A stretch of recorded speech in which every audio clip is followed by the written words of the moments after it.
Hello everyone, welcome to our Let's Play series of Planescape Torment. This is Colonel RPG as usual, and I'm very happy that you're chose to join me today here in the brothel of slating anguished desires or something like that. We need to level up over here. She has a level up. It doesn't show over there, but that's fine. I have a hiccup as well. It hopefully didn't show, apart from me actually saying I had one. So let's see, detect traps. Let's go with open doors over there for right now. Bring it up to 85. She gains 3 hit points, and I suppose she may have gained a little bit of saving throws over there. Maybe not. Maybe not. Maybe not. But today, what are we doing? Well, actually, we're dealing with Delora. Delora over here, she's a sort of an automaton or something that gained awareness and emotions. So now let's have a chat with her, and I think we're gonna ask just a bunch of questions. Delora's face seems to brighten when she sees you. Greetings again. How may I serve you? And just how might you serve me, Delora? She blinks her eyes, then touches her hand to her heart, bowing her head slightly. I am able to debate any scholarly or academic matter quite proficiently, if that is your wish. I am also well-versed in various games of strategy, should you wish to play something, though I have the material for few such games here. Yeah, we said this, but we asked about this before. I remember her saying that, but she didn't want to play anything because she was very preoccupied with things. So, I guess let's debate? Yeah, debate, you say? Delora nods. That is correct. I am neither a tome nor a tutor. I have no desire to educate my patrons. Should you have a matter to discuss, however, the 15 factions and their effect on Sigillian politics, the most effective battle stratagems for warring in Acheron, the meaning of existence itself, I would be most pleased to choose a counterpoint and engage you in debate. Well, I'm gonna choose a topic and see if I can best her. Apparently best her in between inverted commas. Let's try that. You choose a topic and begin. The debate lasts a long time as the two of you examine points and counterpoints, each attempting to methodically undermine the other's position. As you speak, a strange feeling begins to come over you. A memory trying to surface. Also, this, I've seen a few movies, well, I've seen 2 movies in particular that deal with debate teams and debate classes in the U.S. education system. I'm pretty sure it doesn't happen anymore, but it was a thing in the last century, at the beginning of last century at least, according to those movies anyway. I never read into this, but it seems to me, and from what I know of this debate, and especially of this debate classes, and especially you see this, you attempt to undermine the other's position and argue and all that sort of stuff. It seems to me that this is inherently anti-scientific.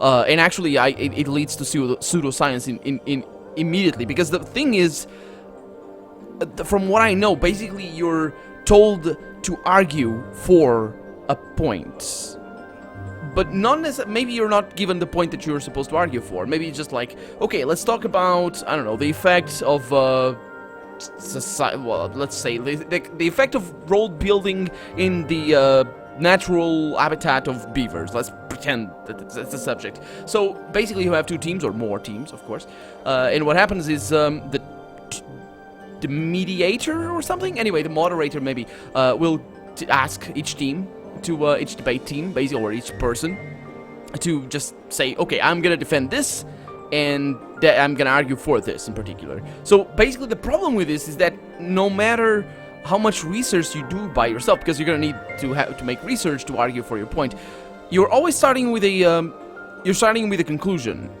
not in the whole process, because you do the research before, or you can do the research before you come to the your initial conclusion. But the problem with discussion is, in my opinion, it's best to, I think it's best if, instead of trying to undermine the other's point, you try to build on it. And at least in my experience, the most interesting discussions I've had were discussions where very early in the discussion we're kind of reefing of each other, and just kind of, actually this has happened a couple of times to me, and I was fortunate enough to have that happen to me, because I feel that it's pretty rare, whereas the other person that's arguing with me is capable of dropping the pretense of, I'm gonna defend my pre-assumed point, And yeah, we expose all of our things and say this is this and this is that, but then that's very early in the conversation we kind of start, okay, so based on that, how do you feel about this? What would we do?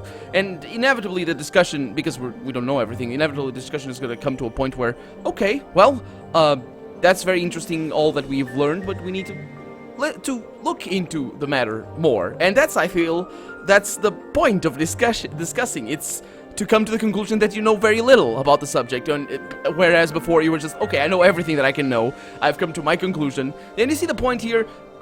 Anyway, I'm going on a tangent already, but I think that discussing matters and discussing besting an opponent is inherently anti-knowledge. It's worse. It's terrible. Don't do this. If you're trying to convince somebody of something that you feel is better, then that's a different thing. You're not really discussing, you're just actually, it's more persuasion than actually rhetorical. Even though rhetorics are meant as a persuasion tool, that's an interesting aspect on all of itself. Just look up, was it Plato? No, it was somebody else. Look up the sophists, the first sophists, but those were kind of, there were... Anyway, it's interesting, you know. It's an interesting subject. But what happens? Okay. So as you speak, a strange feeling begins. Oh, it's a memory. Okay, let's see what happens. Memories of a great hall begin to form in your mind. A vast space full of well-dressed elites. A formal ball was taking place. Before you was a small, impeccably dressed fellow who wore a golden medallion. It was emblazoned with a symbol you dimly recall as the sign of one. The two of you stood in a circle of onlookers who've gathered. Stood inside a circle of onlookers, I suppose, who've gathered to listen to your debate. But that's impossible, the man was saying, looking perplexed. Okay, well, off to a great start. This over here, unless it's backed by this is impossible because this and this is usually used as the appeal to perplexedness, or it's basically when somebody says, oh, that can't be, because how could it be? It's just so crazy. That's actually a logical fallacy, but I don't remember the name of the logical fallacy. Somebody might help me in the comments. Thank you very much. Anyway, oh, but it is, you recall yourself replying. Okay, so yeah, it's quite the logical fallacy right there. I've made several inarguable points. Oh, you can't argue your points. It's the only thing that you can argue is the points. So apparently both of them are scum. Well, I say scum, I don't really mean it, but yeah, whatever. Inarguable points and given you a number of examples. You simply don't exist. Oh, that's an interesting, what's that? There's a name for that. Proposition? It's not proposition. It's an interesting, there's a name for what this is. It's like a proposition. He's proposing an idea. A theory? Theses? Hypotheses, I suppose. Anyway, but you can't. Were I to accept that were I to accept that, I would... Yes, you'd cease to exist. That's the Laura talking. Yeah, but that's the memory. This is interesting. If he accepts that he doesn't exist, he would actually stop to exist. That makes no sense. Here, there's either a lack of, or a loss in the language itself, or this doesn't make any sense. If this cease to exist doesn't actually mean ceasing to exist, but this exist is not the same as that one over there, because you can't. It's like you're not red, and if you accept that you're not red, you stop being red. How can you stop being red if you're not red in the first place? You see the problem here? So this exist must mean something else, and this must be a lack in the language itself. It's in the definition of existing, and without a flash of light or puff of smoke, with no fanfare or any sort, the man who was simply gone. Who's this? This kind of reminds me of those ladies that we met outside that just by thinking of something made things exist. Anyway, the onlookers hooed and ha-ha'd or whatever. Some clapped. You remember giving a flourished bow and walking away, a small, satisfied smile upon your lips. You suddenly realize the Laura is watching you closely. Are you feeling well? We might finish our discussion at another time, should you like.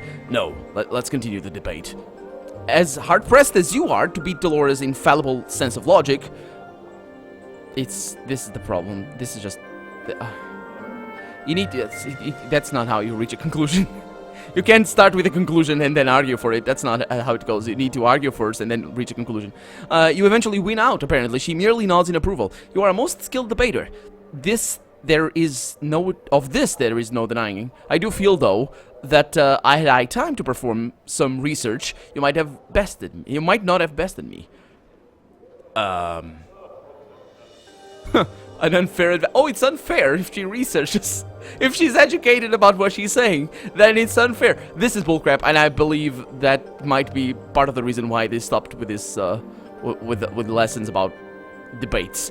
And maybe just there's sciences behind how you debate, but this is not debate. This is just punching at each other. Oh, but look at this. There's this thing, and if they fall for your fallacies, that you still win because they accept the defeat, even if your argument was full of fallacies. Then that's the problem right there. Or if you are full of empty claims, that you also win with that. You see, that's the issue. That's why this office lost so much. Well, part of the reason why this office lost so much public appreciation. But anyway, thanks, I guess. Dolora nods. If you would like, we can debate once more upon the same topic. I could argue our position this time, should you desire. Yeah, I'm pretty intelligent, so I'm pretty sure I'm gonna be able to dupe her into thinking I'm right. Wait, are you always so ruthless in a debate? Dolora nods. Mistress Grace instructed me to show no mercy, for another of her students always allows a patron to win after a lengthy debate. It was Mistress Grace's desire that I provide a different sort of experience for the clientele. Yeah. Okay. Oh, I can't debate again. Oh, that's a shame. I think I can. No, that's the questions. Okay, let's debate her in a little bit. Maybe that was the game? Because that's a strategy game. I want to play a strategy game. I was hoping to learn more about your nature. Dolora blinks. Merriman never told me much regarding my construction. I know little of the inner workings of my body, much as you likely know little of yours. Outwardly, though I am human, I am a human woman. Human woman. Yeah, it's kind of a wee in all respects, save for the texture and temperature of my flesh. Does that satisfy your curiosity? What about your mind, your emotions? Its functions are as much a mystery to me as any human's. When I first came to this place, I did not understand emotions, nor have any of my own. I have feelings now, though I am only beginning to understand them. What do the keys do exactly? I can only assume that Merriman made the keys so that there would be no risk of me drawing away from him before he had tired of his experiment. Now that they are in my possession, I am free to develop and possess my own emotions. How does your mind work? You do have emotions, then. Its functions are as much of a mystery. Okay, so she goes back to that. The definition here of emotions seems a little bit, excuse me, a little bit, vague. I'm no expert, but I do believe that emotions are, to put it simply, they're basically a thing that happens where we access parts of our memory and our brain in general that we wouldn't access otherwise. Like if you're feeling sad, that's the emotion there. It's very much a chemical feeling, but the emotion itself, I mean, the thing is, like chronic depression, for example, it's got a lot to do with at least in our current understanding of how it works. It's got a lot to do with our physical receptors of dopamine and whatever. I think it's dopamine, could be wrong. It got a lot to do with how they react with other chemicals that go in our body, but that's not really the emotion bit. That's the part of the disease. But when you're sad, it's not like that's a definition of what it is. Like I think there's a poem or something of all the chemicals or all the things that happen when you love, and I've never read it. I know that it exists. But that's not what love is. Love is how we perceive that, and how we perceive love and sadness and all the emotions. I think it's more to do with how we access our brain more than anything, because you're forced to remember this and you're forced to feel these memories of nostalgia or of all these things, because you can access those, but maybe you can access those at any time, but maybe you can't with some of those memories. Maybe you can force yourself to feel very sad, because it just, I think it's left purposely vague, the definition of emotion there, because otherwise it would make her character very complex. Very complex. And this ties in as well with emotional maturity and intelligence and all that sort of stuff. But anyway, what are you doing here? I, like the other women here, am a student of Mistress Grace. She tutors us in the way of dialogue and verbal intercourse. Oh, yeah, because, yes. Most of the students will go on to become members of the Society of Sensation, having come to study beneath the Mistress in preparation for the faction's initiation rites. I think I'm supposed to basically finish their courses, effectively, before I take Fall from Grace out of here. That would make some sense. Do you enjoy it here? I am learning much. This pleases me, yes. She smiles for a moment. The expression seems awkward on her face, as if it was somehow foreign to her. You said something about initiation rites. Yes, you would do well to seek the answers of such questions from Mistress Grace. She would explain them much better than I. Okay. And I think I can ask the Society of Sensation, and she goes back to... Yeah, okay.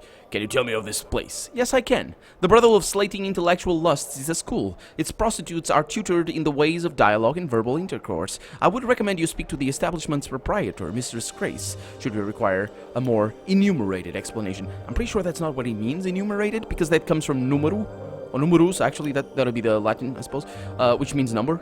So enumerated means just just you number the things. So enumerated explanation would mean that you would number, oh, it's this, like a numbering thing, like a list.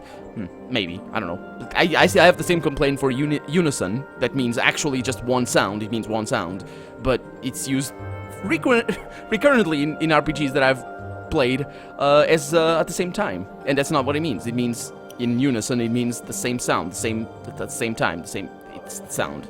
But anyway, what can you tell me about the silent prostitute? Updated my journal. Oh yes, her name is Echo. Her voice, and in fact, her every means of communication was stolen and destroyed. Actually, that's not true. There's body language. Then she communicated with me. She moved her hands and stuff. Echo's words once wooed away the paramour of the godling Paramisha. Paramisha, in a jealous rage, tore away Echo's voice, sealed it within a crystal vial, and hurled it into a Megogalam Draga's maw. That's quite a thing. I'm sure it's a huge thing. Or maybe it's a very, very small thing. It's got Mego in it, but anyway. Echo's voice is forever lost to her. Only another new voice could return to her the ability to communicate once more. I know this because I spoke to Paramisha's paramour myself once. Paramisha's paramour, sure. I'm trying to find Vivian's scent. Do you know where it might be? I will assume you mean her personal scent, which she alleges has been stolen from her by one of the prostitutes here. I do not know with whom it now rests. You may wish to ask Nenny. However, as she sees much of what occurs here. Yeah. How could someone's scent be stolen?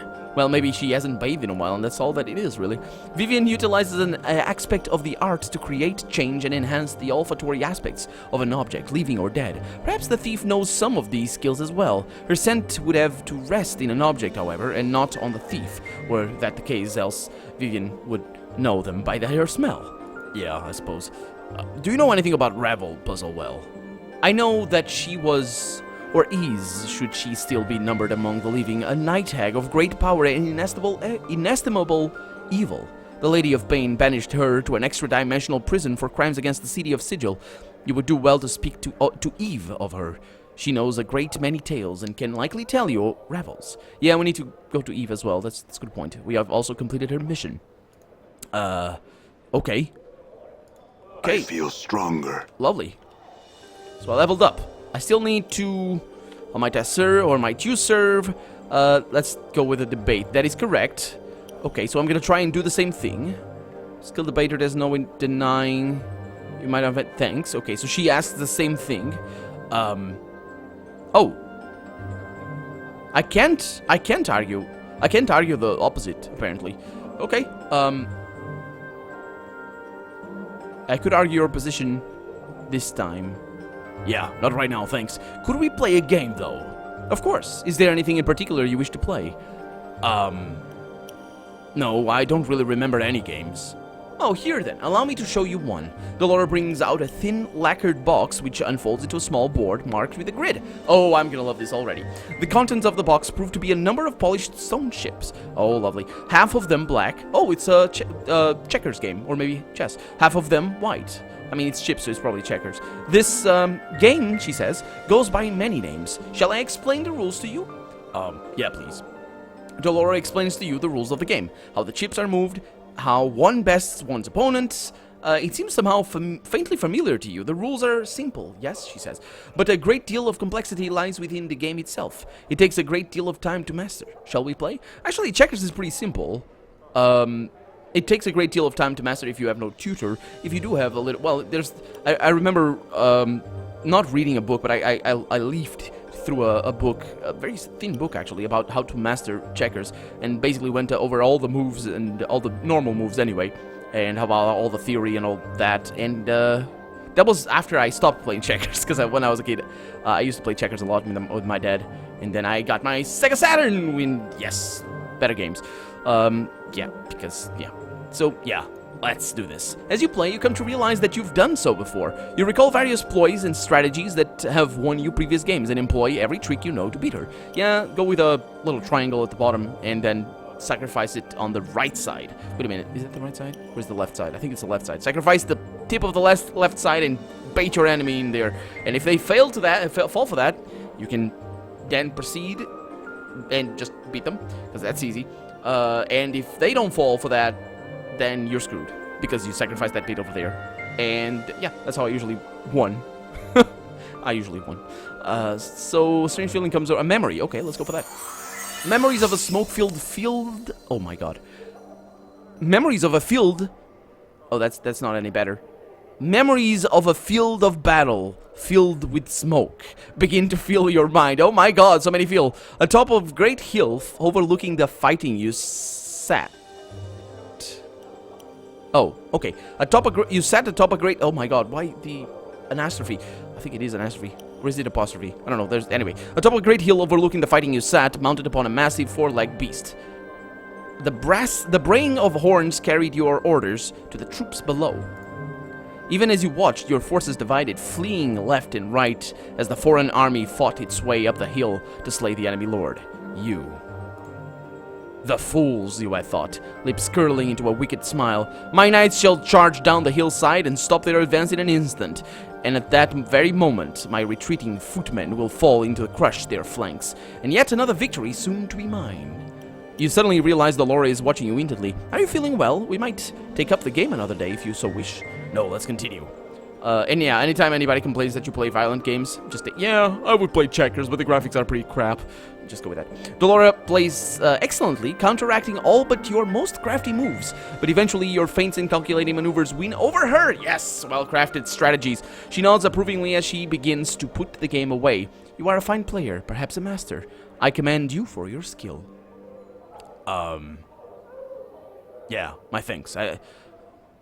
It seems I have played before, after all. Farewell. Okay, let's not mess with her anymore. We have Vivian. I think we talked to Vivian already.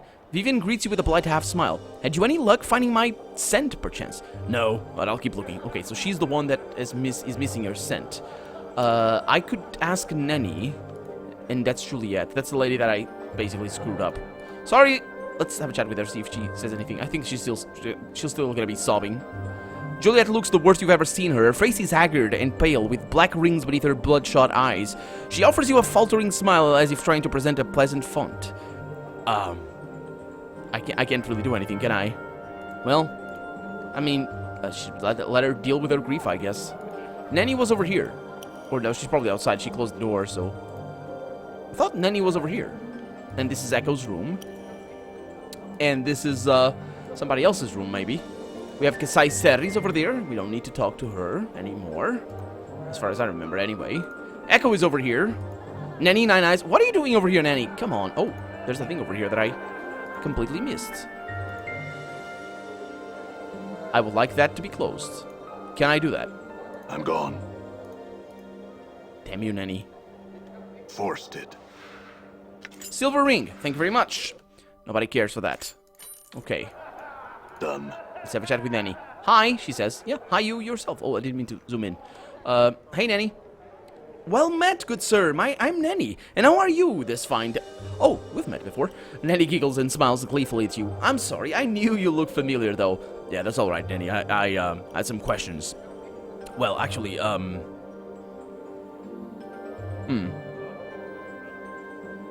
It's not her that it's Eve that I need to talk to. I'm trying to find Vivian's scent. Do you know where it might be? What? Oh, I just can't. I can't say anything bad about anyone. I'm just no good at it. Well, it's not bad to point out a thief, Nanny. Oh, but I don't know if she's a thief. Nanny bites her lip and looks at you with pleading eyes as if she just wishes you'd leave the topic alone. Yeah, but I'm not gonna fall for that again. Look, why don't you try and say something not nice about her? Oh, all right. Nanny puts her hands on her hips, and frowns deeply, almost exaggeratedly. You resist the temptation to laugh. Oh, I dislike her very, very much. She pauses for a moment, and looks at you out of the corner of her eye as if gauging your reaction. Was that convincing? Well, no. But you didn't say anything bad about her. You're just saying something about you. Not really. Nanny frowns. I knew I wouldn't be any good at this. And she looks up at you, depressed. Do you know how hard it is to say bad things about someone? It feels so wrong. Well, yeah, if it's wrong, it's slander. Why don't you practice on me, Nanny? I suppose I could try. She looks dubious. You mean, you big, mean, nasty brute. And she puts her hands on her hips. Meanie! And she looks at you. How was that? Yeah, put more accent on brute. You mean, oh, okay. You big, mean, nasty brute. Okay, better. Now hit me. Oh boy, this is going in directions. No, this is not the sort of, okay. I didn't mean to do that because this is just intellectual things. No violence. Although that other lady over there, she was pretty violent apparently. Nanny clamps her hands over her mouth, looking shocked. Oh, I couldn't. I mustn't. Or however you say that word. She blinks. How does one hit somebody anyway? Well, you just throw yourself at them. That's one way of doing it. Or throw part of you, I suppose. Go ahead. Do it lightly if you have to. Remember, I'm mean, I'm nasty, and I'm a brute. I deserve it. Nanny slaps you. You barely feel it. She still looks shocked and frightened she hurt you. Oh, I'm sorry. Did that hurt? Tell me you're okay. Should I say that? Ow, damn, never have I been hit so hard. Nanny's eyes widen further as you wince in mock pain. Oh my, I didn't mean to hit you so hard. I'm sorry. Don't ever say sorry. Say, better get used to it. Nanny looks up at you. Oh, better get used to it. Frown when you say it. Say it intently, with conviction. Nanny draws her tiny frame to its full height, balls her hands into fists, then puts them on her hips, and scrunches up her face in a cute scowl. I mean, I'm not saying that it's not cute. But why did you feel the point? Okay, whatever. Yeah, she does that. She wasn't she the petite woman that we? There's so many petite women around, but yeah. Better get used to it, she says. Excellent. Oh, don't you excellent me like I'm some back. Oh, wait a minute. Like she's talking back to me. Don't you excellent me like I'm some back licker looking for your approval? I am my own woman, and this woman is about to walk out of your life unless I get some solid commitment. Oh, this is what? Wait a minute. What? All right, that's enough. Let's not calm down. Time to let go of the anger. Nanny sighs tiredly. Whew, that was easier than I thought. Yeah, no kidding. Oh, I'm sure I'll do better next time. I'm so excited to have learned something new. Thank you. No problem. Farewell. She is, interesting, although a little bit infantile. Sure. I'm not sure what the message there is supposed to be. But sure. She's now a little bit better at saying mean things about people and just talking back to them really at this point. Hopefully she doesn't go and slander people around. But anyway, for right now, I'm Colonel RPG, and this has been Planescape Torment. I really hope you've enjoyed it, and if you did, go ahead and leave a comment, like the video, but above all, thank you so much for watching, and I hope I'll see you next episode. Bye-bye. Stand away from me, Mort. I can't stand anywhere. It's this leg thing, you know? Find a way, skull.